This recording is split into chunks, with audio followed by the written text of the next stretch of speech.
চারটা পাঁচটার সাথে প্রেম করতেছে, এবং শুধু প্রেম না, এগুলো শারীরিক সম্পর্ক করতেছে। করার পরে ওই মেয়ে যখন কারো ঘরে বউ হিসেবে যাবে, চিন্তা করেন ওর গর্ভ থেকে কি সন্তান আপনি পাবেন। আর সে কি আপনাকে আপনার 100% ভালোবাসা দিতে পারবে? সে তো আগেই 10 ঘাটের পানি খেয়ে আসছে। ওকে আপনি যতই ভালোবাসেন, সে তো আপনার আনুগত্য করবে না, আপনাকে তার ভালো লাগবে না।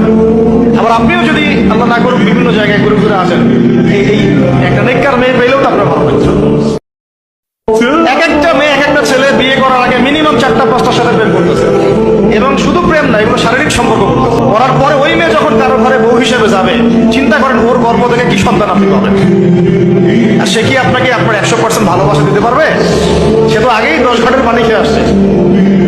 ওকে আপনি যতই ভালোবাসেন, সে তো আপনার আনুগত্য করবে না, আপনাকে তার ভালো লাগবে না। আবার আপনিও যদি আল্লাহ না করুক বিভিন্ন জায়গায় ঘুরে ঘুরে আসেন, এই একটা নেককার মেয়ে পেলেও তো আপনার